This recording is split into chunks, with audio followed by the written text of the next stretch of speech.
Bueno, pues vamos a empezar con una charla que pretende acercarse un poco a las dudas e inquietudes que tenéis como padres y como madres de vuestros hijos e hijas en edades de infantil y adolescencia. Entiendo que aquí podemos tener un poquito de todo, ¿verdad? Bueno, todo lo que se va a hablar hoy pretende aclarar vuestras dudas y sobre todo invitaros a reflexionar desde la parentalidad positiva. No sé si este término como tal lo conocemos, si os suena o estáis quizás más familiarizados con conceptos como crianza respetuosa, crianza positiva, disciplina positiva, crianza consciente. Quizás son términos que suenan un poquito más, ¿verdad? Es posible, sí. La parentalidad positiva es como la ciencia que se acerca a la crianza para que tengamos respuestas que alguien previamente ha intentado validar científicamente, que alguien ha investigado, que alguien ha corroborado datos, que alguien ha sacado unas conclusiones, pero siempre con una investigación previa. Por eso bebe de fuentes como neurociencia, psicología positiva, inteligencia emocional, educación emocional, y siempre nos hace propuestas que quizás en tu caso no encajan tal cual, pero sí que podemos ir haciendo pequeñas adaptaciones para que, teniendo en cuenta la edad que tiene tu hijo, el temperamento que tiene, las circunstancias en las que se está desarrollando, el entorno, la cultura, bueno, pues todas sus cualidades también a nivel de personalidad, teniendo en cuenta muchos aspectos, la parentalidad positiva nos va a hacer propuestas para ver de qué manera podemos acercarnos a su desarrollo emocional. Por eso la parentalidad positiva es muy amplia, nunca juzga, siempre propone. Vamos viendo si las propuestas que hacemos desde la parentalidad positiva te están ayudando o no, y siempre podemos estar como haciendo cambios, rectificando, valorando nuevas opciones. No son pautas, no son herramientas, no son técnicas, no son estrategias, no es un ABC, 3 pasos y el niño aprende a portarse mejor. Es una mirada que pretende entender cómo funciona el cerebro de ese niño o de ese adolescente, cómo es a nivel de personalidad, qué temperamento tiene, entendiendo que el temperamento es genética y el carácter se educa y la personalidad se desarrolla. Bueno, pues teniendo en cuenta todo esto, la parentalidad positiva siempre te va a hacer propuestas para que tú te sientas mejor llevando a cabo tu maternidad o tu paternidad, con lo cual es esperanzador. No es así de primeras. ¿Cómo te suena esto? ¿Sí? No es cómo tienes que educar a tu hijo, sino es que entiendas por qué lo que estás haciendo quizás no te está acercando al corazón de tu hijo, o por qué lo que estás haciendo está generando en tu hijo más rebeldía, más resentimiento, más distanciamiento emocional, y de esa manera vamos como analizando qué es lo que estamos haciendo y desde dónde, ¿no? Desde dónde lo estoy haciendo, desde el miedo, desde la rabia, desde la frustración, desde la confianza, desde la seguridad, desde el conocimiento. Entonces, la parentalidad positiva siempre nos va a favorecer lo que es la gestión emocional, ¿vale? Esto como introducción. Bueno, no sé si lo he dicho, pero mi nombre es Leticia Garcés y como pedagoga trabajo siempre desde lo preventivo, ¿vale? Lo preventivo es todo lo que podemos hacer antes de que pueda surgir un problema. Asentar bases para que la crianza sea a poder ser bueno, pues positiva, aunque desde ya lo que sí que te quiero decir es que la crianza no es algo que se pueda disfrutar, ¿vale? Hay madres que dicen, a mí me encantaría poder disfrutar de la crianza, me encantaría poder disfrutar de mis hijos. Bueno, pues desde ya hay que decir que la crianza no es algo que se pueda disfrutar, ¿vale? ¿Vemos por qué?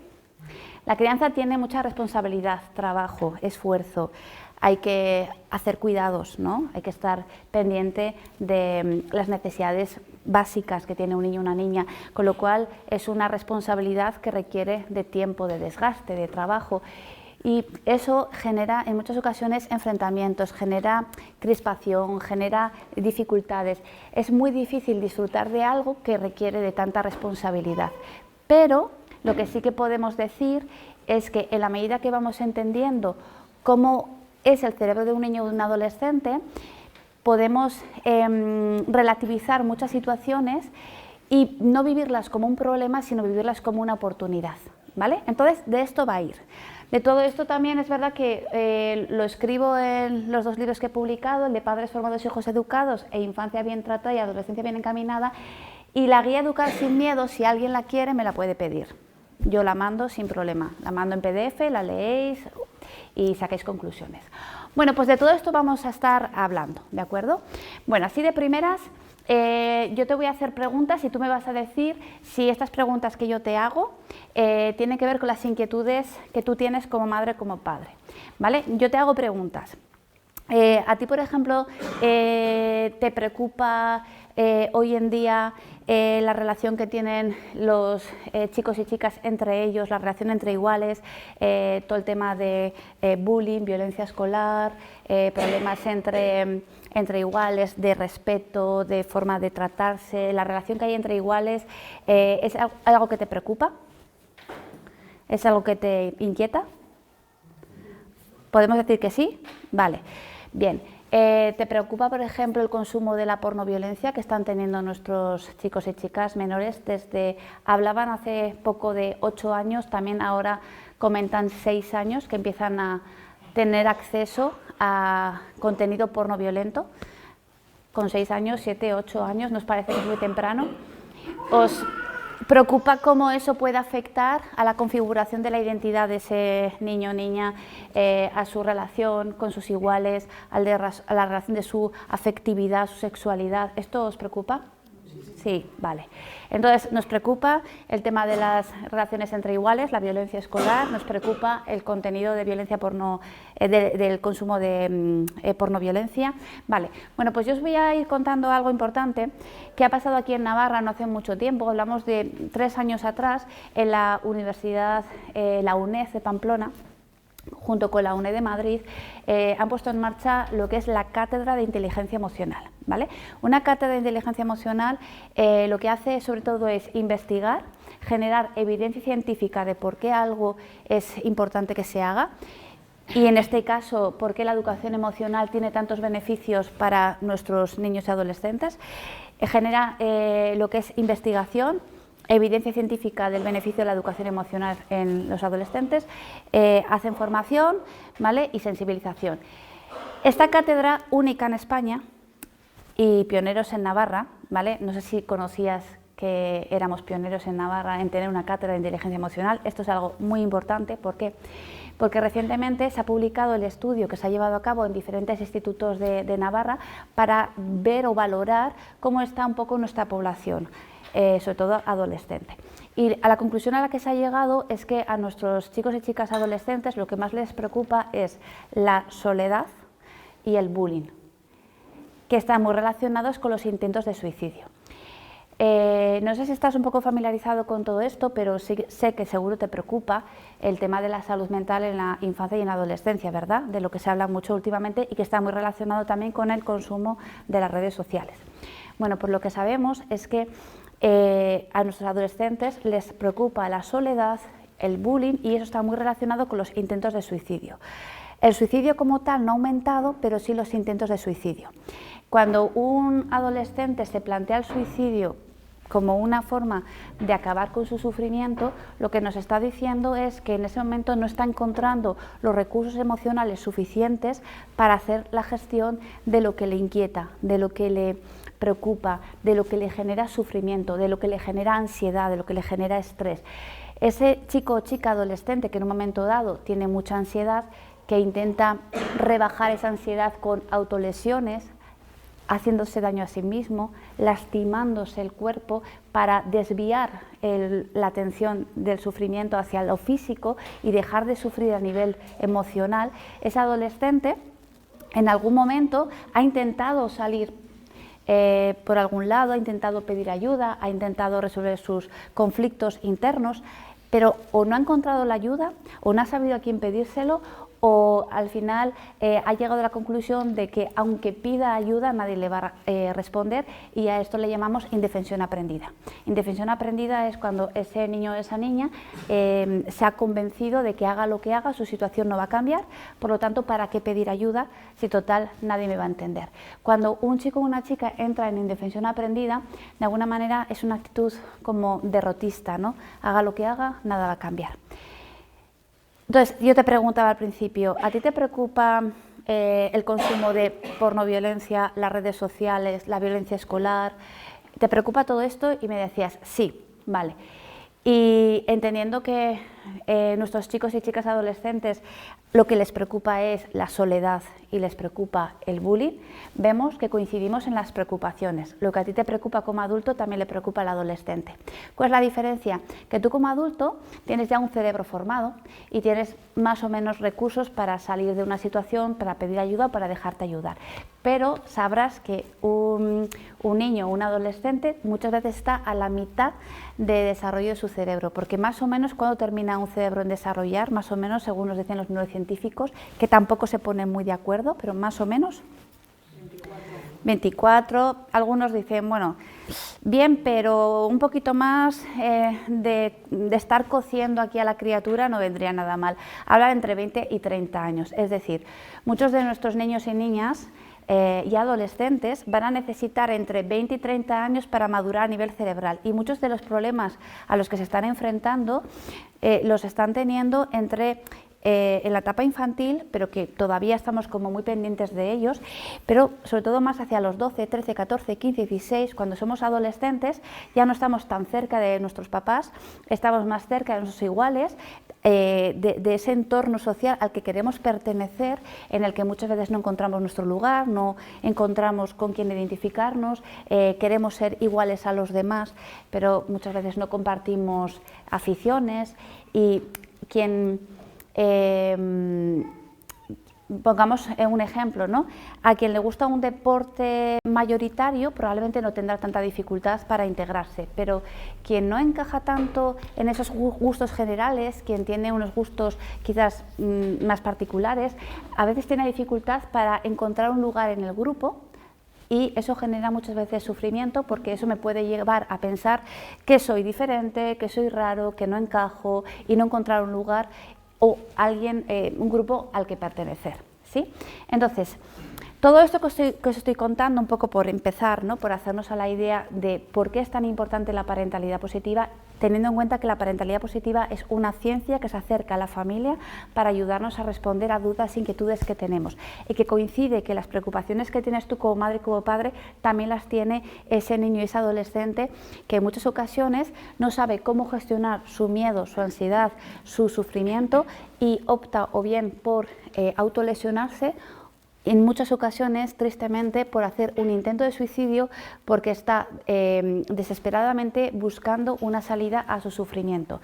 Con lo cual nos tenemos que preguntar, en los años de crianza, si de 20 a 30 años más o menos ese niño necesita para madurar, ¿qué voy a hacer yo, por lo menos, durante los 12 primeros años, que es los años donde aún puedo estar muy cerca de ese niño? ¿Qué voy a hacer yo para que ese cerebro madure lo suficiente, y cuando yo no esté tan cerca de él, o él no quiera que yo esté tan cerca de él, cómo él se va a manejar, con qué recursos se va a manejar para poder enfrentar a esas situaciones que tienen un nivel de emocionalidad alta, es decir, una situación que me genera mucho miedo, mucha frustración, mucha rabia, mucha inseguridad, y que al final tengo que resolverla yo con los recursos que yo tenga. Entonces nos tenemos que preguntar qué vamos a hacer durante los años de crianza, desde la parentalidad positiva, para que nuestros hijos, cuando entren en la adolescencia, tengan la capacidad de enfrentarse a esas situaciones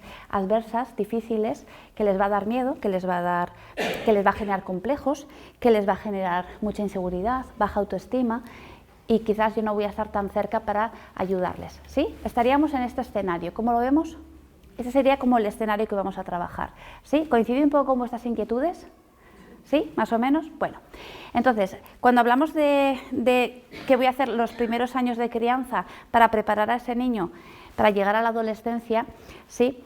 Y cómo lo voy a hacer y desde dónde, ¿vale? Tenemos que irnos al primer año de vida, ¿vale? Al primer año de vida yo me iría mucho más allá, me iría al embarazo, ¿vale? Me iría incluso a cómo cómo está el corazón de esa mujer antes incluso de quedarse embarazada. Pero me voy a ir al primer año de vida, ¿por qué? Porque el primer año de vida es donde ese niño va a entender si el mundo es seguro o no, va a entender si las personas que habitan en ese mundo son personas en las que se puede confiar o no, dependiendo de las respuestas que les demos. El primer año de vida, ese niño ya va a crear un apego seguro o un apego inseguro. ¿Y cómo lo va a crear? Lo va a crear dependiendo de las respuestas que reciba. El primer año de vida, ese niño ya sabe si es seguro llorar o es más seguro reprimir, si es seguro expresar una necesidad o es más seguro no hacerlo. El primer año de vida, dependiendo de las respuestas sensibles, más o menos sensibles que el adulto le dé a ese niño sabe, entiende cómo va a ser el mundo y por lo tanto cómo van a ser las relaciones. Entonces vamos a partir de aquí, ¿de acuerdo? Bien, vamos a poner dos escenarios, dos situaciones. Un bebé como el que está sonando, que llora porque tiene hambre, porque tiene sueño o porque tiene frío. Ese bebé no sabe lo que es el hambre, lo que es el sueño, lo que es el frío, solo sabe que lo que está sintiendo le genera malestar. Su programación genética le lleva a expresar a través del llanto que tiene una necesidad que le hace sentir mal. Cuando viene un adulto referente, cuidador, que le atiende y satisface esa necesidad, ese niño va a entender que a través del llanto puede pedir ayuda y que cuando recibe la ayuda él puede estar tranquilo y seguro porque su necesidad desaparece. Cuando esto lo repetimos muchas veces, mejor o peor, antes o después, al cabo de los meses el niño va entendiendo que cuando él expresa una necesidad, que no importa si es que tengo hambre, sueño, frío, cuando tengo una necesidad la expreso a través del llanto y el adulto lo que está haciendo es interpretar bien lo que necesito y cuando interpreta bien lo que necesito suceden dos cosas. Entiendo que el adulto es la base segura desde la que yo voy a salir y es el refugio seguro al que yo voy a volver. Entonces, cuando tengo una necesidad, y la necesidad también es explorar, descubrir el mundo, satisfacer la curiosidad, ¿qué es eso de ahí? Voy a tocar, ¿vale? Voy a salir de la base segura, voy a explorar y sé que si voy y me pongo en peligro y me hago daño o de repente no veo a mi figura de referencia y lloro, cuando la veo, sé que puedo volver a mi refugio seguro a recuperar la seguridad que he perdido. Cuando esto lo hacemos muchas veces, ese niño desarrolla lo que es un apego seguro. Y cuando tiene 1 año, 2 años, 3 años, se va a la escuela, a un entorno social, se relaciona con los niños y niñas en el parque y va empezando a socializar.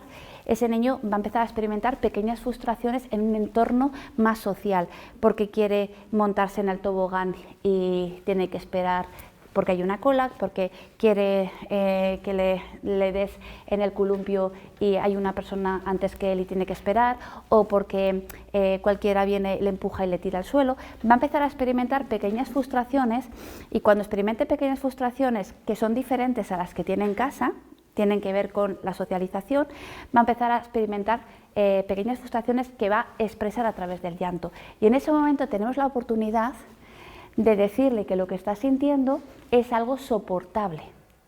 Ese niño necesita la experiencia de lo que estoy viviendo es desagradable, pero es algo soportable, lo puedo soportar. Vale, ¿cómo lo vamos a hacer? De muchas maneras.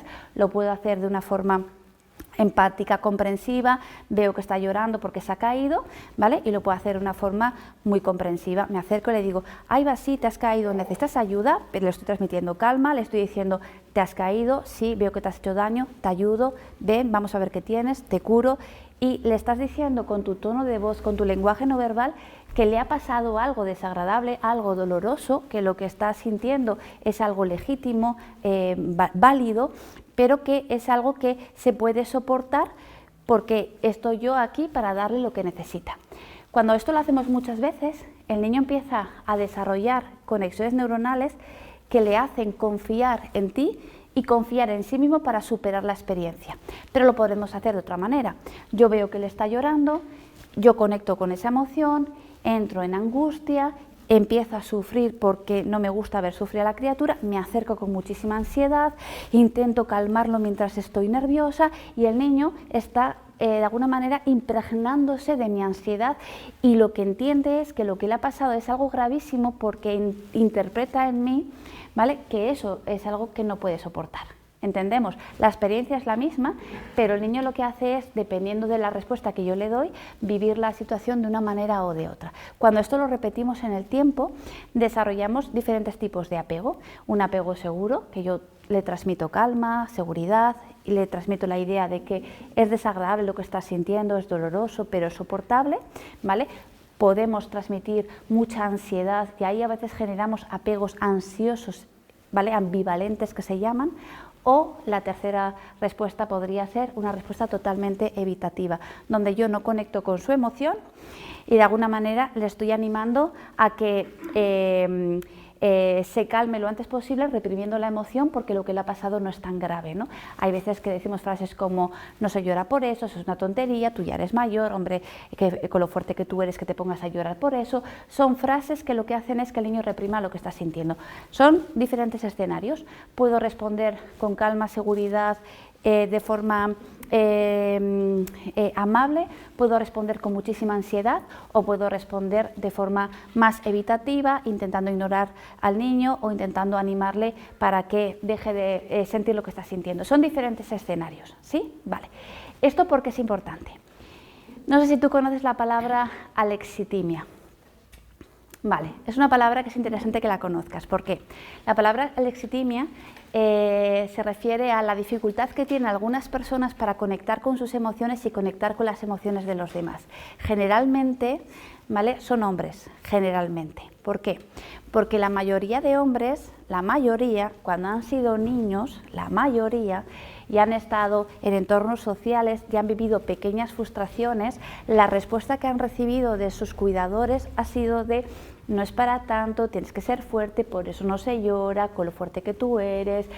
Entonces ellos han aprendido que las emociones no son seguras y que es mejor no expresarlas porque cuando las expreso el adulto generalmente o me ignora, no me hace caso o de alguna manera me increpa o me pide que sea más fuerte de lo que estoy mostrando, ¿no? Entonces muchos niños que han crecido con esa idea de que no se llora por ser chico, ¿vale? Son adultos alexitímicos.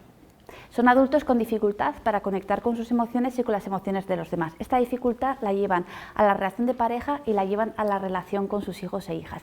Y muchas mujeres piensan que sus maridos no las quieren porque como no me comprende, cuando le digo lo que me pasa, no empatiza conmigo, no le da importancia, me llama exagerada porque no es capaz de entender mi preocupación y en realidad no es que no quieran, no es que no les importe lo que sus parejas sienten, es que son incapaces de conectar con la emoción porque son incapaces de conectar con la propia. Llevan muchos años desconectados de sus propias emociones porque han entendido que eso es peligroso, que eso cara a los demás les convierte en personas débiles o en personas vulnerables, no se lo pueden permitir. ¿Entendemos esto? Pero esta misma dificultad la llevan a la relación con los hijos. Cuando un hijo está expresando una emoción muy intensa, ¿vale? Igualmente yo tengo dificultad para conectar con la emoción y intento que mi hijo tampoco la exprese porque el aprendizaje que yo he adquirido es ese. Con lo cual, hay hombres que se vuelven muy resolutivos, que gestionan de maravilla el día a día, que son muy prácticos, que a la mínima que viene su mujer y le dice, jo, me ha pasado esto, no te preocupes, yo lo resuelvo, pero claro, su mujer no quiere que se lo resuelva, su mujer quiere contar lo que le ha pasado. Y si tiene una solución, ya lo vemos en otro momento. Su mujer lo que quiere es, fíjate lo que me ha pasado, lo que me lo ha dicho fulanita, fíjate la situación. Y nada más empezar, el hombre ya tiene la respuesta. En su cabeza todo es muy fácil, es muy práctico. Hay desconexión emocional y me voy a la gestión del conflicto, pero no a la gestión de la emoción. ¿Entendemos esto? Y todo esto tiene que ver con la historia de vida. Y es importante que lo conozcas porque muchas veces las mujeres sienten que sus maridos no las comprenden. Estamos hablando de esa madre que ve a ese padre funcionar tan bien con los hijos y siente igualmente que no comprende al hijo. No me comprendes a mí, no comprendes a mi hijo y esto genera un enfrentamiento. Pero genera un enfrentamiento porque no estamos entendiendo que yo no puedo ser un padre distinto al niño que fui. o no puedo ser una madre distinta a la niña que fui. Y si lo soy es porque me formo, porque adquiero nuevos conocimientos, porque hago una reflexión de cómo estoy llevando a cabo la crianza y puedo llevar a cabo pequeños cambios en mi funcionamiento de vida. Pero te pongo este ejemplo porque hay que utilizar el humor. Entonces, en lugar de decir, jo, mira, mi marido no es que no me entiende, mi marido no me escucha, mi marido no le importa lo que yo siento, pues a lo mejor si en lugar de decir todo eso, digo, si mi marido es alexitímico, tiene una gran dificultad para escucharme y una gran dificultad para entender lo que yo siento. Por lo tanto, como yo quiero que mi marido sepa lo que me pasa, voy a buscar otras maneras de hacérselo saber. En lugar de enfadarme con él porque no me entiende, voy a buscar otras maneras de hacerle ver que para mí es importante que escuche lo que yo siento, porque es la única manera de que yo me sienta comprendida, que nos entendamos y que también juntos hagamos un equipo educativo para ayudar a nuestro hijo que se está desarrollando. ¿Entendemos esto? ¿Sí? Entonces, yo no te voy a pedir que levantes la mano, ni voy a preguntar ¿cuántos alexitímicos hay en esta sala? ¿Vale? Pero hazte una idea, que si el tipo de crianza que has recibido ha sido una crianza donde tus emociones no han sido validadas, reconocidas, escuchadas, no se les ha puesto un nombre, la probabilidad de que hayas aprendido a ser una persona muy práctica, muy resolutiva, pero desconectándote de las emociones es muy alta. Por lo tanto, esto te puede perjudicar con tus hijos e hijas cuando expresan emociones. Cuando son bebés es relativamente fácil porque un bebé cuando llora en realidad está tan desesperado que acabas adivinando qué tiene, ¿no? Si no tiene hambre, tiene sueño, si no, hay que cambiar el pañal. Pero cuando va creciendo el niño tiene otras necesidades y cuando ese niño se convierte en adolescente tiene otras necesidades. Entonces hay que ir interpretando qué hay más allá de la conducta, porque cuando un niño se siente mal es imposible que se porte bien. Y aquí va la primera idea. Lo que más va a agradecer un adolescente es haber tenido durante la infancia alguien con quien enfadarse. Alguien con quien enfadarse, ¿vale? ¿Qué significa esto? Que muchas veces los niños y las niñas cuando van a entornos protegidos como la escuela, entornos sociales, dirigidos por otros adultos, es muy probable que ese niño o esa niña se porte bien, es muy probable que se acabe adaptando a las normas, es muy probable que acabe aceptando el funcionamiento de la escuela. Y el mismo niño que se porta de maravilla en la escuela es el que no se porta tan bien en casa. ¿Vale? Entonces, generalmente solemos tener esta situación. Ese niño se porta bien en la escuela, pero no se porta bien en casa, ¿vale? Entonces, tú vas a la escuela, vas a la tutoría, te cuentan lo que tu hijo hace, tú casi dudas de que esté hablando de tu hijo y dices, yo no sé, a lo mejor te has confundido, pero yo soy la madre de Adrián, ¿tú de quién me estás hablando? No, yo de Adrián. Adrián es súper participativo, colabora muchísimo, ayuda una pasada a sus compañeros y pues no sé si es el mismo porque en casa no colabora, no ayuda, o sea, está todo el día peleando con su hermano. Vale, ¿esto es posible? ¿Es posible que un hijo se porte bien en clase y se porte mal en casa? ¿Es posible? ¿Sí? ¿Es posible? ¿Tienes esa experiencia, más o menos? Vale. Si tienes esa experiencia, es que realmente tu hijo tiene un hogar donde mejor o peor, pero se le está considerando, se le está escuchando. El otro día decía una madre que su hija un día pues estaba muy nerviosa en casa y su madre le preguntó, hija, ¿pero qué te pasa? Y le dijo, es que en casa puedo ser yo. ¿Sí? En casa puedo ser yo, es decir, en la escuela al final tengo que estar reprimiendo muchas emociones y todo lo que voy reprimiendo lo necesito soltar en casa puedo ser yo. Vale, entonces, ¿qué significa cuando un niño se porta bien fuera de casa y se porta no tan bien dentro de casa? Que afortunadamente ese niño ha descubierto el amor incondicional, y el amor incondicional es, yo ya sé que mis padres, hagan lo que hagan, me van a seguir queriendo igual. Sé que el amor no es algo que está condicionado al buen comportamiento, sé que no es algo que yo me gano con mi conducta, sé que es algo que es inherente al vínculo, sé que soy alguien digno de ser amado y eso me lo han demostrado mis padres, porque haga lo que haga me van a amar igual, es decir, el amor es incondicional. Yo ya he descubierto que el amor es incondicional, por eso me puedo permitir el lujo de ser yo, porque voy a ser sostenida, voy a ser acompañada y voy a ser de alguna manera comprendida. Entonces, ya sé lo que es el amor incondicional y ya sé lo que es tener un otro con quien enfadarme. ¿Qué significa que yo puedo contar con alguien con quien enfadarme? Que he descubierto que eres fuerte. He descubierto que cuando yo no soporto lo que siento, cuando yo no me puedo sostener a mí mismo, he descubierto que tú tienes capacidad de sostenerlo. Así que si eres fuerte, entonces sé que voy a poder descargar contigo mi malestar. Hay muchos niños y niñas que están en una situación de, por ejemplo, una separación con alta conflictividad, o en casa hay un papá o una mamá que tiene algún problema de salud mental, o está pasando por un proceso de duelo o una situación difícil que hace que esos papás no puedan estar al 100%, no puedan estar presentes, no puedan hacer ese acompañamiento emocional, no estén en condiciones de estar con ellos porque no se pueden sostener a sí mismos.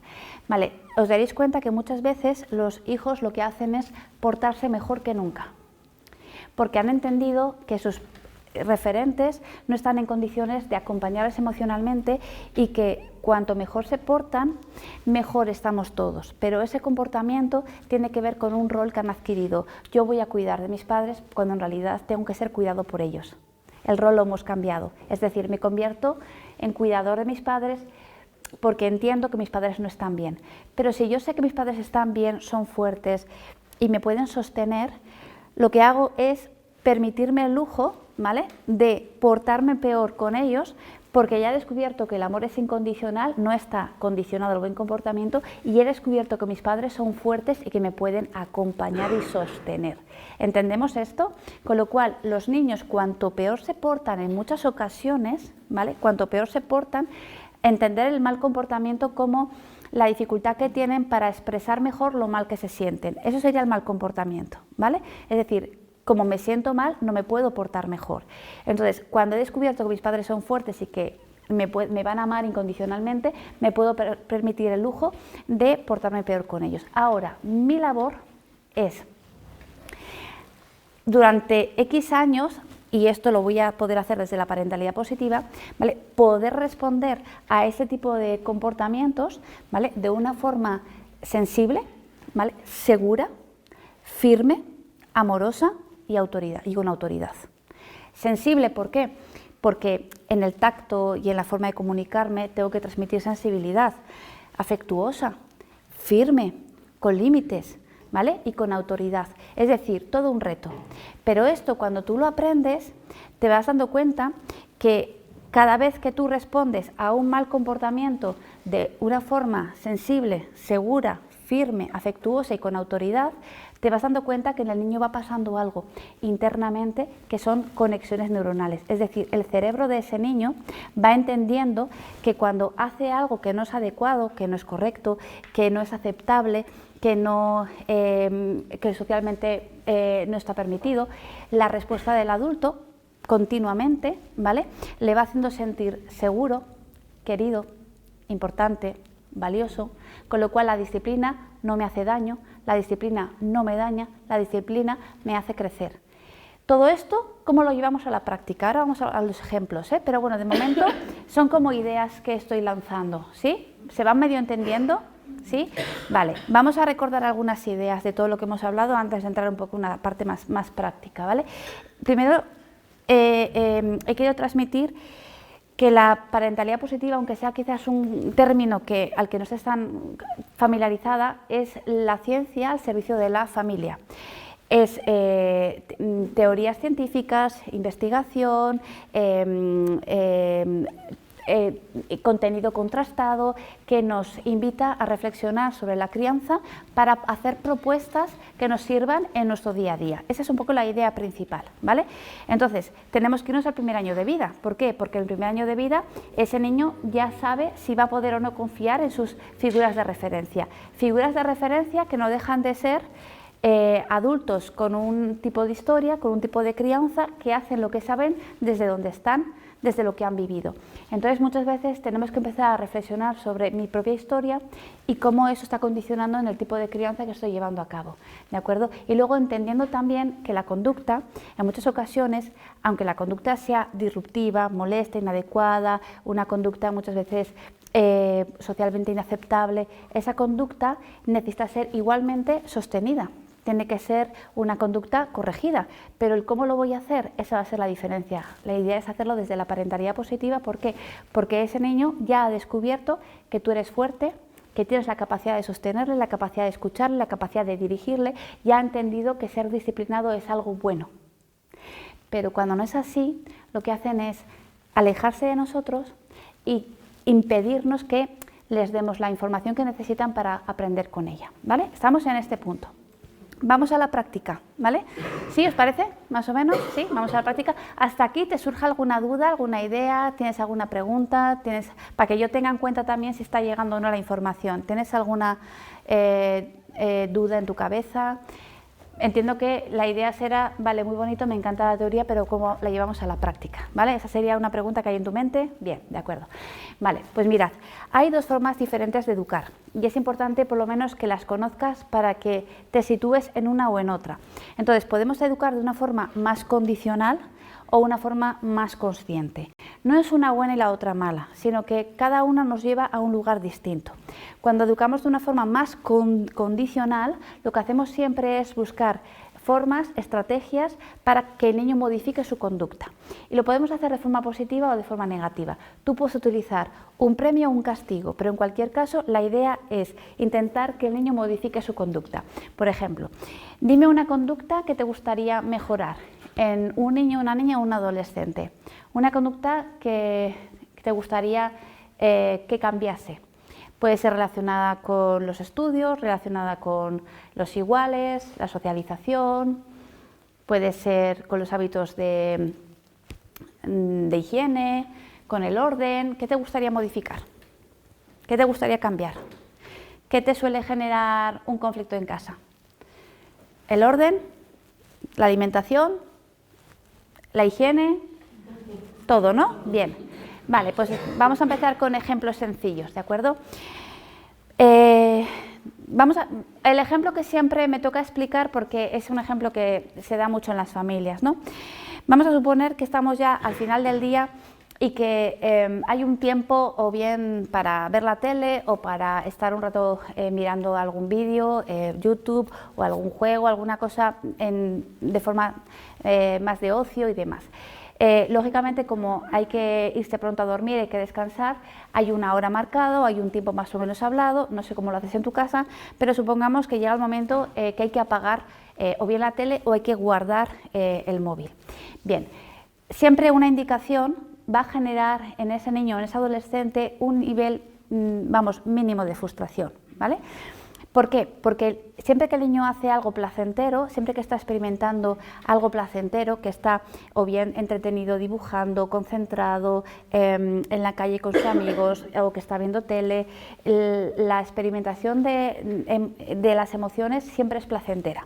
Está experimentando emociones placenteras, con lo cual, si le pido algo que supone dejar de hacer algo placentero para hacer algo que en realidad no entiende su beneficio, aunque lo conozca, y además tiene que activar la voluntad, si yo le pido que deje de hacer algo placentero para que haga algo que no lo es tanto, ¿vale? Lo natural es experimentar un mínimo de frustración.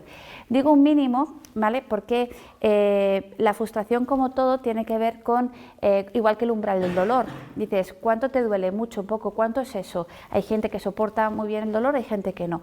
Entonces, esto tiene que ver mucho con el temperamento. El temperamento es genético, ¿vale? El carácter se educa y la personalidad se desarrolla. Entonces, él tiene un temperamento, una forma de ser inicial y su forma de experimentar la frustración es de una manera o de otra. Si tenemos un temperamento muy difícil, muy enérgico, un temperamento con dificultad para adaptarse a los cambios, el simple hecho de dejar de ver la tele, de experimentar algo placentero, le va a generar una frustración muy elevada, dependiendo de la edad. Si tiene 3 años, a lo mejor se pone a llorar, tiene una rabieta intensa, se tira al suelo, patalea. Si tiene a lo mejor 6, 7, 8 años, a lo mejor te dice no, déjame, empieza con queja, pero luego a lo mejor te dice tonta, y si finalmente hay que irse a la cama, a lo mejor se resiste muchísimo, o todo lo contrario. Tenemos un niño que por temperamento, por forma de ser, se adapta de maravilla, está de acuerdo, no tiene ningún problema, te dice de acuerdo mamá, vámonos a la cama y todo maravilloso, ¿vale? Bien, entonces yo no sé qué tienes en tu casa. Si tienes un niño o niña con temperamento fácil, un niño o niña con temperamento difícil, más o menos, ¿vale? Pero en cualquier caso, supongamos que este niño está disfrutando tanto de la actividad, está experimentando emociones tan placenteras que el hecho de cambiar de actividad, es decir, de tener que irme a lavar los dientes, a la cama o a lo mejor a cenar, pues ya de por sí es un cambio de actividad que genera una frustración mínima. Vale, ¿qué pasa? Que si yo voy desde la educación consciente, desde la idea de que tiene que obedecer o que tiene que responder a lo que le pido porque hay unas necesidades, hay que descansar, hay que dormir, hay que levantarse el día siguiente temprano, si yo voy desde esa idea y no comprendo lo que en realidad está pasando por su cerebro, lo más probable es que yo me acabe enfadando con él cuando no colabore. Es muy probable que yo empiece siendo muy comprensiva, muy paciente, muy empática, muy permisiva, incluso que empiece con sentido del humor, intentando conectar con él, intentándole hacer ver lo importante que es ir a dormir o incluso que podemos leer un cuento antes de dormir. Es muy probable que yo le pueda mostrar que el cambio que le estoy proponiendo no es tan trágico, pero quizás si no estoy entendiendo cómo funciona su sistema nervioso y si no estoy entendiendo que su conducta en ese momento también está condicionado por el cansancio, por la hora, por el sueño, si no tengo en cuenta otros aspectos, probablemente mi experiencia en ese momento me impedirá responder de una forma sensible, afectuosa, firme, ¿vale? Y con autoridad. Entonces quiero que entendamos esto, ¿qué está pasando por su cabeza? ¿Vale? ¿Hacemos el ejercicio? Vale. Lo primero, te pregunto, a estas alturas, ¿estás familiarizada con la señora amígdala? La parte del cerebro que se activa ante situaciones de riesgo, de peligro. ¿Sí? Vale, genial. Todos nacemos con lo que es el sistema límbico, la parte emocional muy desarrollada, y la parte racional, la que pertenece a la corteza, esa mucho menos desarrollada, lógicamente, porque madura hacia los 20 años. Es decir, la parte emocional del cerebro casi, quiero decir, no necesita tiempo de madurez porque nacemos con ella prácticamente madura, pero la parte racional necesita casi 20 años para madurar. Eso quiere decir que muchos de los comportamientos que tienen nuestros niños y adolescentes están muy dirigidos por una parte del cerebro que se llama amígdala y que se activa muchas veces ante situaciones que percibe como peligrosas, frustrantes. Entonces hay que entender que muchos comportamientos no son buenos o malos como tal, sino que están dirigidos por una parte del cerebro que se activa fácilmente y la que podría frenar, la que podría calmar, la que podría decirle, oye, que es bueno que descanses, que hay que ir a la cama, que mañana madrugas, la que podría aportar toda esa parte todavía no está desarrollada porque hasta los 20 años no va a madurar. Entonces muchos comportamientos de nuestros hijos tienen que ver más con su sistema nervioso y con la percepción que hace una parte de su cerebro ante la situación en sí. Cuando yo esto lo comprendo, cuando yo esto lo entiendo, en lugar de que me moleste el que no me obedezca, ¿vale? Lo que hago es trabajar esa situación desde todo este conocimiento. Me molesta igual, pero lo puedo relativizar. Me molesta igual, pero lo puedo comprender. Entonces, yo me acerco a este niño. ¿Qué edad quieres que tenga? ¿3, 4, 6, 8, 10, 12? ¿Qué edad le ponemos? Le ponemos 6 años, vale, le vamos a poner 6 años. Está viendo la tele o está con la tablet, está entretenido, lleva un rato, media hora. Bueno, sabéis que todo lo que es adictivo, cuando decís, bueno, yo te dejo un rato la tablet o te dejo ver la tele, pero cuando mamá te diga que hay que apagar, se apaga. Y si no, mañana no te doy la tablet. Vale, hay que entender que si le damos una herramienta adictiva, la probabilidad de que me la pueda devolver a la media hora sin ningún tipo de queja, vamos, es mínima. Porque es adictivo. Entonces, si yo le doy algo adictivo, tengo que estar preparada para que después, ¿vale? Tengamos que tener el conflicto, ¿vale? Para entregar la tablet. Entonces, yo me acerco y le doy una indicación. Le digo, mira cariño, muy amable, afectuosa, como hemos dicho, es tarde, quiero que mañana te levantes a buena hora, que descanses bien y demás. Vale. La primera respuesta que me tiene que dar ese niño es no. Cuando el niño me responde no, yo tengo que entender que lo que está diciendo es no a dejar la tablet o a dejar, digamos, no a dejar la tablet, ¿vale? Y sí a seguir jugando. O sea, lo que me está diciendo al no, también me está diciendo un sí. Me está diciendo lo que no quiere hacer y lo que sí quiere hacer. Entonces, generalmente el niño lo que no entiende es que para él es muy difícil colaborar conmigo cuando su deseo de seguir jugando es tan elevado. Entonces yo tengo que trabajar con la conciencia emocional. La conciencia emocional es, sé que estás disfrutando, te veo pasarlo bien, llevas un rato jugando y además te lo has pasado genial, te has reído muchísimo, este juego te gusta mucho, esta serie la estás disfrutando, ahora dejar de ver la tele, entiendo que no te apetece. Tú cuando haces un trabajo de conciencia emocional le estás diciendo al niño todas las razones que tiene para querer seguir haciendo lo que está haciendo. Le estás dando vocabulario, le estás ayudando a tener conciencia emocional, le estás explicando por qué su deseo de seguir jugando, le estás diciendo es normal que no quieras colaborar conmigo porque con lo que estás disfrutando, ¿cómo vas a querer dejar de?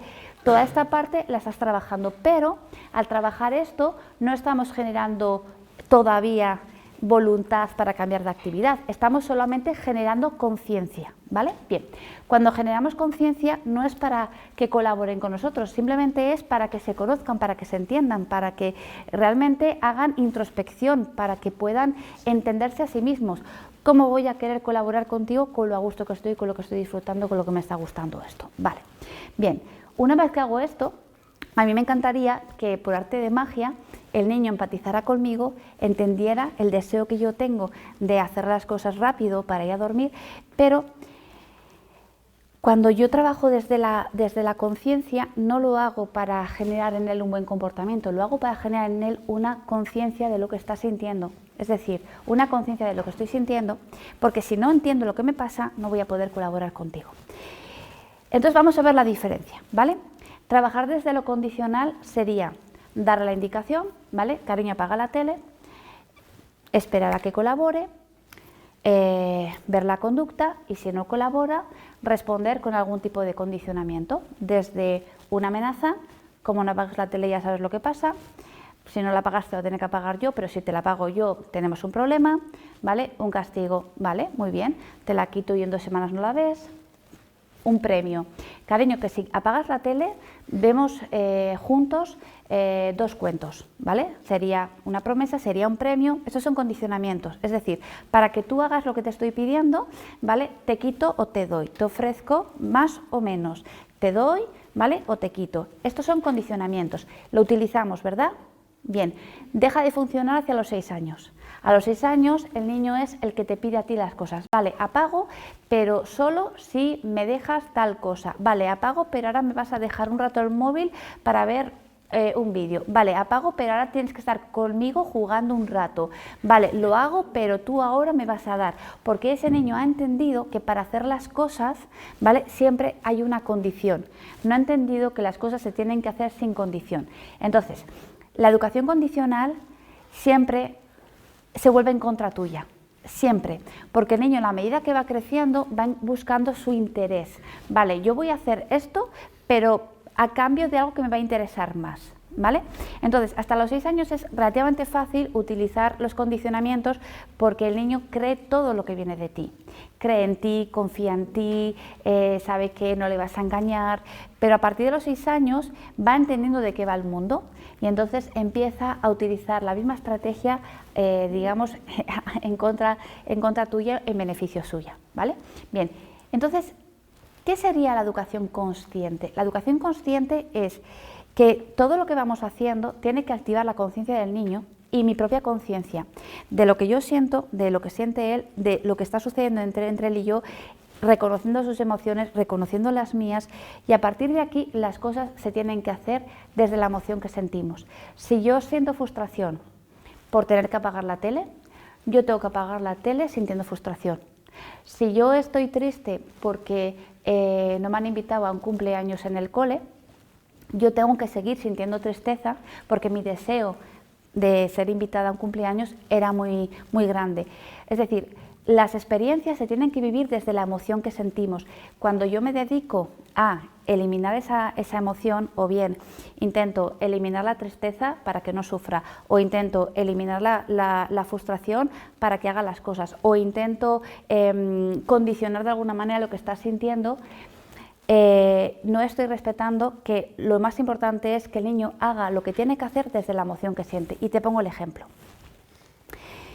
Estamos hablando, diferenciando entre una educación consciente y una educación condicional. Vale, la educación condicional es cuando para que el niño haga lo que quiero que haga, le de alguna manera le generé una emoción a través de un condicionamiento. Le generó miedo a través de la amenaza o el castigo, o le generó motivación desde la promesa o el premio. Venga, cariño, que si apagas la tele ahora vamos a leer 2 cuentos. Entonces yo te genero una emoción a través de cualquier condicionamiento.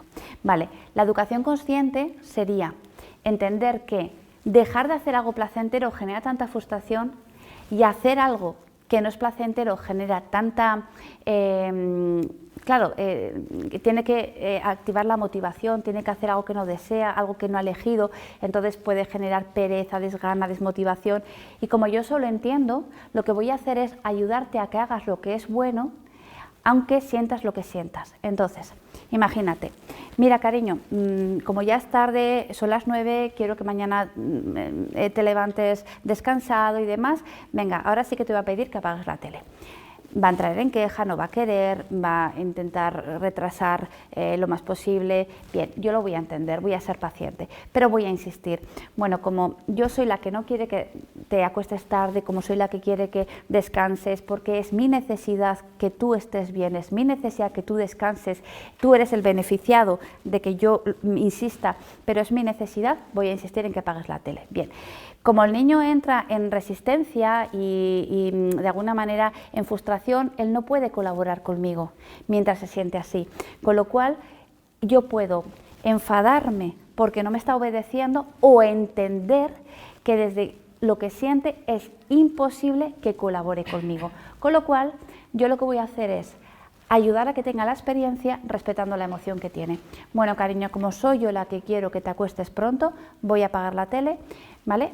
Simplemente porque entiendo que desde el enfado es muy difícil que él lleve a cabo la acción, entonces voy a apagar yo la tele. Entonces, cuando yo apago la tele para que él empiece con la rutina, él lo que tiene que sentir, lógicamente, es enfado, frustración, malestar, queja y... Hemos dicho antes que lo mejor que tiene un niño o un adolescente es tener a alguien con quien enfadarse.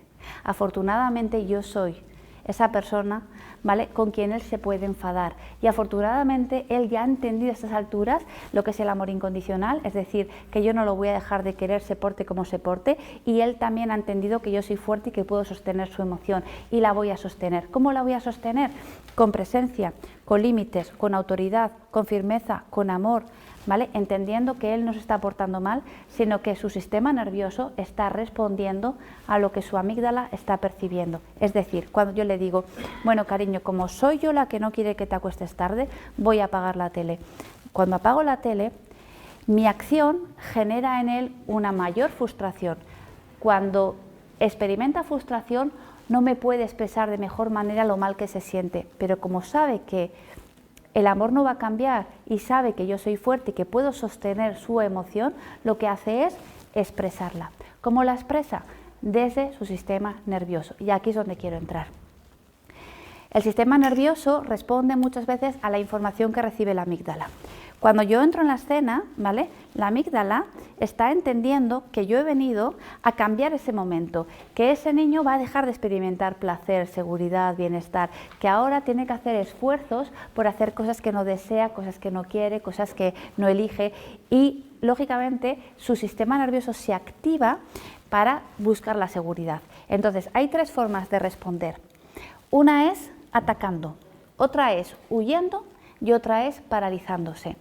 Cuando el nivel de frustración del niño es muy elevado y el niño tiene un temperamento fuerte y tiene ya una edad donde puede expresarse, lo más probable es que él tenga una conducta atacante. Las conductas atacantes suelen ser gritar, ¿vale?, empujarme o decirme no quiero, la alarma. Vale. Es decir, una conducta atacante es, de alguna manera, una conducta hacia afuera, con agresividad. También podemos tener una conducta de huida, que es cuando a lo mejor llego y pregunto, ¿pero quién ha sido? Y se escapa, se esconde, no responde, no colabora. Y luego tenemos una conducta de paralización, de bloqueo, de indefensión, de desconexión. Generalmente esta conducta la vemos en niños que sienten miedo. Y el miedo les lleva a bloquearse. Entonces es probable que en tu casa, si tú eres una mujer, un hombre, un padre, una madre amoroso, cuidadoso, afectuoso, que te importan tus hijos, es muy probable que tus hijos no te tengan miedo, ¿vale? Bien, si fueras una persona que ejerce violencia, que practica un autoritarismo pero muy cerca del maltrato, es muy probable que nada más entrar por la puerta tus hijos no solamente no conectasen contigo, se fueran a la habitación, se escondiesen, quiero decir, de alguna manera el miedo lo que les hace es alejarse de ti y el miedo lo que hace es paralizar. Entonces, si tú tienes un niño que se expresa hacia afuera, que se queja, que de alguna manera cuando haces algo que no quiere o le pones un límite que impide que siga experimentando emociones placenteras, lo más saludable es que exprese su queja hacia afuera, porque eso quiere decir que lo que estás sintiendo es rabia y no miedo. Y si sientes rabia, cuando la expresa, tiene la oportunidad de aprenderla a regularla contigo, pero si siente miedo, lo que hacemos es paralizarnos y desconectarnos de la emoción para poder sobrevivir a esa situación. Por lo tanto, si tú tienes un hijo que cuando le pones unas normas, le pones un límite, se enfada, se frustra y lo manifiesta hacia afuera y lo expresa contigo, entonces tienes que estar, tienes que entender que eso significa que estás haciendo bien las cosas. Y tienes que estar contenta, entre comillas, para que me entiendas, porque tu hijo lo que está haciendo es entender que puede sostener el malestar que siente. ¿Entendemos esto? Vale. Bien, ¿qué pasa? Que este niño también lo que le va a ayudar es aprender a regular la intensidad de la emoción que está sintiendo. Es decir, yo tengo que hacer lo que es conveniente para mí, tengo que apagar la tele porque necesito descansar, tengo que ponerme a estudiar porque necesito aprobar, tengo que recoger la habitación porque el orden es importante, tengo que hacer cosas que no quiero, que no me motivan, que no me gustan, ¿de acuerdo? Pero las tengo que hacer siempre desde la emoción que tengo que hacer algo desde la pereza, algo desde la desgana, algo desde la frustración, algo desde el miedo. ¿Por qué? Porque las cosas no se hacen siempre con una motivación intrínseca. Las cosas que son necesarias, que son convenientes, que son positivas, se tienen que hacer desde la emoción que se siente. Y eso es la voluntad. Eso es educar en el esfuerzo, eso es educar en la responsabilidad, eso es educar en el compromiso. ¿Entendemos? Hago lo que es conveniente, aunque hacerlo no me apetezca. Cuando educamos de esta manera, ¿vale?, estamos educando de una forma consciente. Yo, adulto, soy consciente de lo que siento, ¿vale? Pero con lo que siento hago muchas cosas. Entonces, ahora mismo soy consciente de que me da mucha rabia que mi hijo me lo ponga tan difícil, que no me colabore, que tenga tanto carácter, que me diga lo que siente. Claro, ¿por qué me dice lo que siente? Porque yo desde bien pequeñito le he escuchado, le he preguntado, le he considerado, y entonces él ahora mismo sabe que es un ser con, con capacidad de amar y de ser amado, un ser que es escuchado, que lo que dice es importante para sus padres.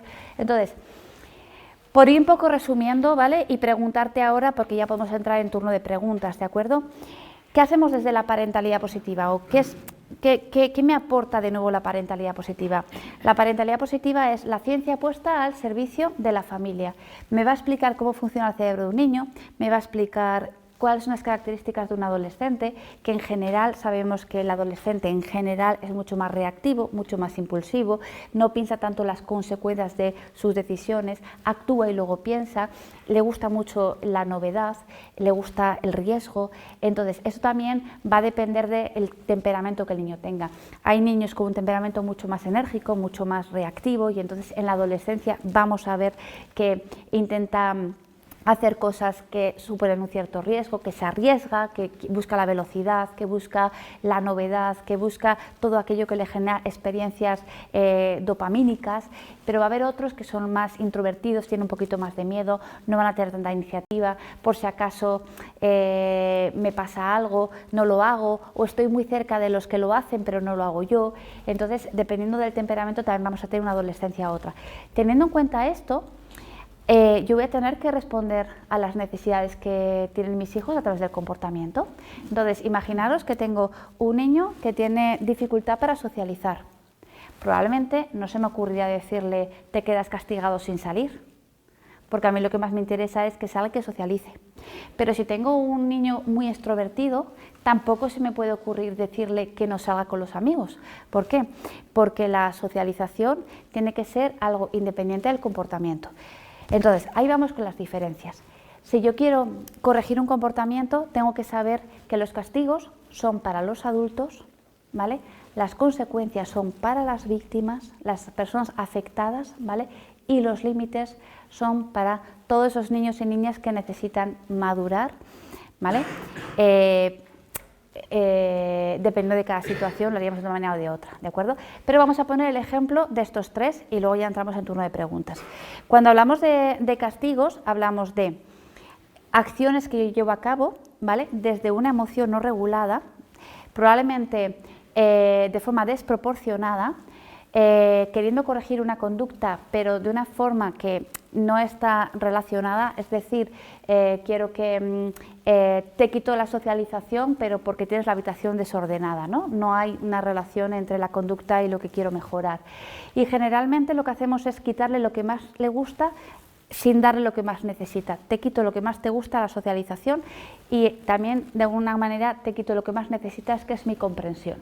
Generalmente los castigos lo que hacen es despertar en el niño resentimiento y rebeldía. Es decir, cuando utilizamos los castigos, que son para los adultos, es decir, cuando un adulto se pasa de velocidad y recibe una multa, esa multa no le va a hacer mucho más mejor conductor en la carretera, pero la multa de alguna manera lo que le está diciendo es que la sociedad no estamos de acuerdo con una conducta que nos pone en peligro a todos.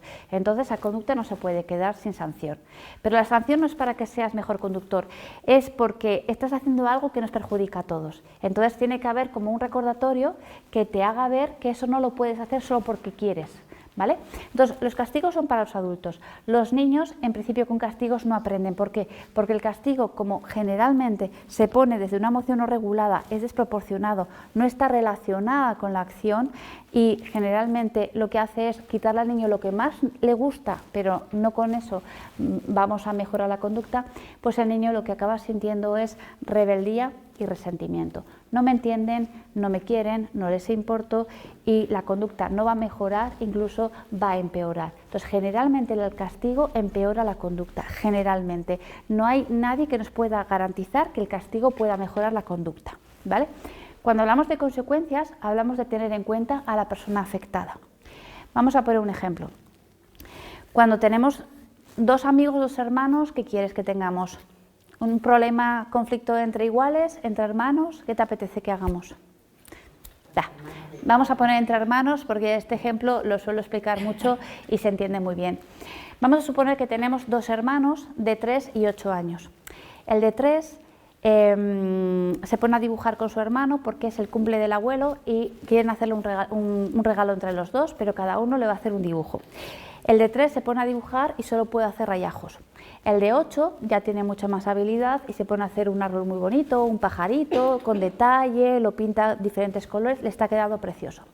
El niño de 3 años ve el dibujo del hermano y de alguna manera lo que piensa es: jo, a mí me gustaría hacer un dibujo igual, qué bonito, el mío no me gusta.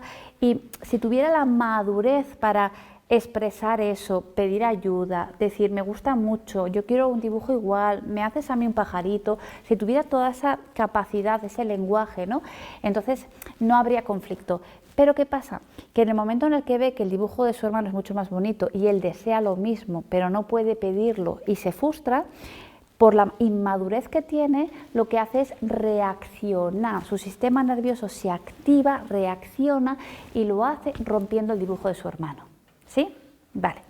Si nosotros queremos educar este comportamiento, ¿vale? Y aplicamos la consecuencia de pedirle al de 3 que haga un dibujo al de 8 para reparar de alguna manera su mal comportamiento, pero no le preguntamos al de 8 si realmente con esa consecuencia educativa, reparadora, se va a sentir reparado, si no le preguntamos al de 8 si realmente él quiere recibir ese dibujo después de que le ha roto el suyo y si con eso se va a sentir reparado, es muy probable que el de 8 se sienta aún peor con nosotros que antes de que le hubiera roto que con el hecho en sí del dibujo roto. Me explico. El de 8 puede estar pensando, mientras dibujaba, ¿no? Le va a hacer un dibujo a mi abuelo se va a poner súper contento, le va a encantar mi dibujo, lo va a poner en el frigorífico, imagínate, vale. Cuando el hermano le rompe el dibujo, lo que se rompe es no solamente el dibujo, sino todo lo que él pretendía vivir y experimentar con el abuelo a través del dibujo. Entonces, cuando a mí mi hermano me da otro dibujo, lo que va a pensar es, yo no quiero esa mierda de dibujo. Yo no, porque esa mierda de dibujo no va a sustituir todo lo que yo ya había construido, ¿vale?, con el dibujo que yo estaba haciendo. Entonces probablemente habrá que preguntarle al de 8, vale, no quieres el dibujo de tu hermano, para ti eso no es suficiente. ¿Hay alguna manera con la que tú te puedas sentir reparado? Porque claro, tu hermano ya te lo ha roto, no quieres otro dibujo, tú querías tu dibujo, pero ya no está, aunque lo arreglemos no queda igual. ¿Hay alguna manera en la que tú te puedas sentir reparado? Si ese niño de 8 años está acostumbrado a ser escuchado, si está acostumbrado a desarrollar la conciencia emocional y pensar hacia adentro lo que yo estoy sintiendo y poder sacar hacia afuera lo que tengo dentro. Si no es un niño alexitímico, que está desconectado de sus emociones, ¿vale?, que generalmente la alexitimia la vemos más en adultos, ¿de acuerdo? Si tenéis mucha confianza, si es un niño que sabe que es escuchado, que es importante lo que él siente, que alguien lo va a recoger, si se da este escenario, te dirá, sí, mamá, lo que quiero es que la próxima vez que me ponga a dibujar con mi hermano y no me deje dibujar y yo te llame para que vengas a llevártelo porque es un pesado y no me deja pintar, la próxima vez que eso pase, ven, llévatelo y yo sigo dibujando, ¿sí? Eso sería una forma de reparar, eso sería una posible consecuencia reparadora, pero en este caso no es el hermano con el de 3 con el de 8, es conmigo, porque llevaba mucho rato llamándome, yo no estaba poniendo atención, estaba entretenida, estaba ocupada, me parecía genial que estuviera entreteniendo, entonces al no responder a tiempo se ha generado un conflicto y en este caso la reparación es conmigo. La consecuencia siempre es teniendo en cuenta a la persona afectada y considerándola para ver si realmente esa consecuencia es reparable o no. Porque si no nos dedicamos a, vale, le has quitado, pues le das 1, se lo has roto, se lo arreglas, se lo has quitado, se lo devuelves, ahora le compras 1, ahora le pides perdón. Eso no son consecuencias, si no tenemos en cuenta a la víctima, ni cómo se siente, ni cómo le afecta la reparación. ¿Entendemos esta idea? Y esto es súper importante porque en muchas ocasiones la reparación tiene que ver no con el que ha generado el daño, sino con quien de alguna manera o lo ha facilitado o lo ha permitido o no lo ha gestionado. En muchas ocasiones, cuando hablamos también de situaciones de bullying, de acoso, quien tiene que reparar a veces es el propio maestro con el niño, porque me pediste ayuda y no le di importancia, me dijiste que esto te afectaba y quizás no te atendí de inmediato, porque tenemos que entender que cuando hablamos de traumas complejos, la palabra trauma significa herida, hay 2 tipos de trauma. El trauma simple y el trauma complejo. El trauma simple con T mayúscula, que son hechos que muchas veces atentan contra la propia vida y que tienen que ver con situaciones a veces inevitables como una agresión, la pérdida de un familiar, una separación muy traumática. No todas las separaciones son traumáticas, lo traumático es el conflicto que se da a veces en la separación, una catástrofe natural, un trauma que a partir de ahí el niño va a tener que empezar a desarrollar su resiliencia. Pero luego están los traumas complejos, los traumas que tienen que ver con la subjetividad del niño, con lo que él vive como traumático, no el evento en sí, sino la respuesta que a veces no recibe del adulto, el no ser escuchado, el no ser validado, el que nadie diga que eso te ha dolido, el que nadie te dé un espacio para que tú expreses tu malestar, el que no te permitan llorar. Entonces, lo que llevamos como a lo que nos referimos con trauma complejo es todas las experiencias traumáticas que el niño las vive como traumáticas, no en sí el trauma en sí, sino lo que el niño vive como traumático. El que venga y te cuente algo y no se lo escuches, lo invisible, lo que nadie recibe, recoge, ¿sí? ¿Entendemos esto? Entonces, si ese niño, por ejemplo, expresa el malestar y nadie lo reconoce, nadie lo valida, nadie lo identifica, nadie lo sostiene, al final acaba entendiendo que lo que siente no es importante, por lo tanto él no es importante. Entonces lo que tenemos que evitar es eso, y desde la parentalidad positiva podemos evitar ese tipo de traumas complejos, ¿de acuerdo? ¿Sí? Entonces hemos dicho que los castigos son para los adultos, las consecuencias son para las víctimas o personas afectadas ante una situación, considerando también si quieren o no ser reparadas y cómo, ¿vale? Y los límites tienen que ver con la necesidad que tiene el niño de aprender de forma segura. Por eso es tan importante respetar lo que el niño siente en cada momento. Entonces, si el niño tiene que ponerse a estudiar, no le apetece, tiene pereza, no tiene ganas, yo le puedo decir, bueno, cariño, pues si no quieres estudiar, bueno, allá tú, no estudies, pero bueno, mañana cuando vayas al cole no tendrás la tarea hecha y entonces te pondrás negativo y entonces suspenderás, entonces tus amigos aprobarán y tú te quedarás atrás. ¿A que no quieres eso? Esto es condicional, ¿vale? El niño lo que tiene que aprender es que si tiene una obligación o una responsabilidad antes o después, podemos valorar el momento, igual puede ser antes de hacer su deporte o después, es decir, eso se puede valorar con él y se puede hablar y un día podemos hacerlo 1 hora y otro día otra hora, pero el niño lo que tiene que saber es que tiene que hacer aquello que es conveniente, aquello que es una obligación, aquello que se le está pidiendo desde la emoción que tiene. ¿Qué pasa? Que no se puede estudiar desde la rabia, no se puede estudiar desde la motivación, no se puede hacer las cosas desde ciertas emociones, por eso el acompañamiento es importante. Como sé que tienes que ponerte a estudiar algo que no te gusta, algo que no te apetece, algo que te genera mucho malestar, yo te voy a ayudar. Te puedo ayudar de muchas maneras, te puedo ayudar organizando el espacio, te puedo ayudar quitando los estímulos porque en casa hay mucho ruido, te puedo ayudar estando un poquito cerca por si tienes alguna duda, te puedo ayudar preguntándote cómo lo llevas, pero la idea es que mientras tienes que hacer algo que no te apetece, algo que no te motiva, algo que te genera emociones displacenteras, puedas contar con mi acompañamiento para que hagas lo que tienes que hacer desde la emoción que tienes, no lo vamos a cambiar, ¿vale? Entonces hay veces que lo que queremos es que los niños sean felices todo el tiempo, que hagan las cosas motivados, ¿vale? Entonces, claro, les transformamos la emoción. Por ejemplo, para que se duche, hacemos una carrera. Al primero que llega a la ducha, se ducha. O, venga, si comes todo, te comes el postre, intentando motivarlo. Venga, si estudias, te quitas la tarea, vemos la tele. Entonces, siempre es como, voy a recompensar de alguna manera el esfuerzo que tienes que hacer. Y de alguna manera estamos impidiendo que el niño realmente haga las cosas desde la emoción que tiene. Entonces, ¿qué serían los límites? Los límites es la respuesta que yo le voy a dar a ese niño, una respuesta sensible, responsable, firme, un acompañamiento emocional, con autoridad, con presencia, una respuesta que tiene que ver desde la conciencia, desde la comprensión, desde la empatía, para que ese niño haga lo que tiene que hacer desde la emoción que tiene.